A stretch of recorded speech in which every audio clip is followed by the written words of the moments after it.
the main issue is the accountability, transparency of the government. So in Macedonia, we are a post-communist country, as you know. So the political culture, the mentality is totally different. How to get that accountability? How to get that transparency? How to fight for the freedom of the express, of the press? Yeah. I think it obviously takes time. I think the more organisations, not just media, but civic society campaigners that are coming together to demand that transparency, can ultimately encourage government to be more open, to be more transparent. If voters want that transparency, if voters are demanding that transparency, if there's a big public campaign to be able to know what the government is doing, then eventually politicians, I hope, will see that it's in their interests to be open and transparent with the public. Public campaign, what does it mean? Who is preparing that? Who is working on that campaign? If it was here, so when the Scottish Parliament was set up, one of the organisations responsible for deciding how it would work was a steering group that involved people from charities, from the churches, lawyers and judges, people from the media. So it was every part of life sort of decided the rules, if you like.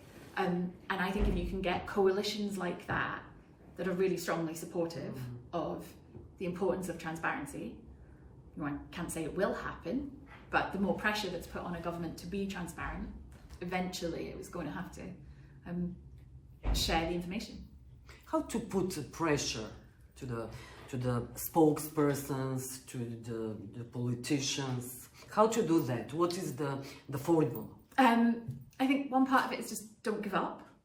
Keep asking the questions. Every day, keep asking those questions until it becomes easier for them to answer you than to go away. And if they don't pick up the phone, if they are refusing to give an interview, to participate on a debate, what to do?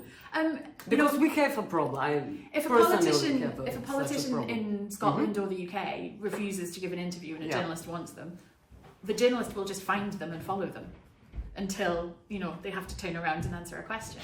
No, but in the studio when you have TV, you can't make people go to studio, but you can embarrass them when they don't.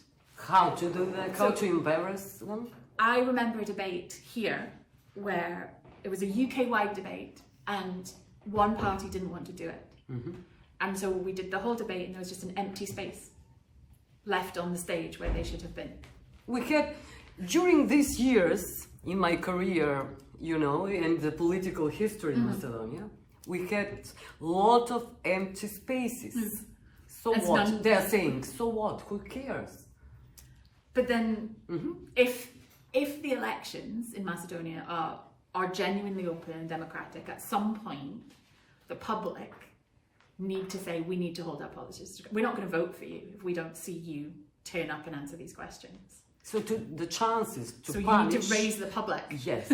To punish, the politicians. Or praise the ones that do it. Or to praise them. Yes. The elections are the key. Yeah.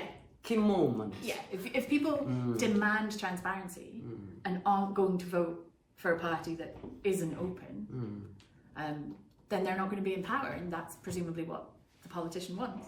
Yeah.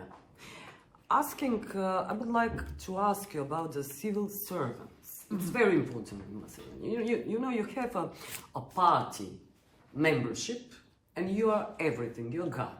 With that, if you're a member of some political party, and that means that you're a civil servant, not civil servant, but party servant. Yeah.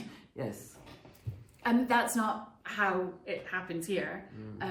Government officials, civil servants, are neutral. They work in support of the government that has been elected, but not in support of individual parties. And once you get to a certain level in government, you can't be active in a political party. So it's okay if you're a junior, if you're just doing the filing or something like that, that's fine. But once you are a senior person, once you hold authority in the government as a civil servant, you can't be active in a political party. Positions in government aren't given out on the basis of what party you belong to, except for ministers, you know, elected politicians. And there are a very small number of political appointees in the Scottish government or in the UK government, but there's very strict rules around what they can do. You can't give out contracts, you can't spend money that the government has, so you are very limited to just give advice. So that keeps the civil service. So the next party comes in and it's the same people giving them advice. But you know, in Macedonia, the biggest political employers are political parties, you know? They're going to employ you, but you're working now, from now, for them. Yeah. Political parties, politicians hire people here. Political parties have some, but those jobs aren't in government. Those jobs are different to government jobs. They're more likely to be in parliament or campaigning for elections. They're not, you know, running the education system or the health service or the justice system or anything. So how to explain Macedonia? How to explain those patterns, you know, to be applied? It's about the those who work in government being neutral, being able to work for a government of any colour, so that, you know, one party loses the election and the civil servants, they stay the same. You just change this very small number of political people. So that running the country, if you like, the administration of the country is done by people who are not doing it because they are supporters of a prime minister. They're doing it because that's what they're good at.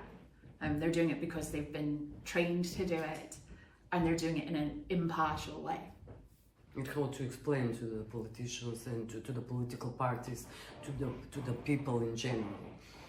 In some countries, you know, America does the political appointment system. It has a very political civil service, as opposed to the UK, which has a very neutral civil service. So it's not that one way is necessarily better than the other, but there's less chance of people doing things just because their political interests are best served by doing it. There's more chance that people do things in the interest of the public if they are there because they are, you know, well trained and they are neutral, rather than because they are supportive of a political party. Thank you very much for this.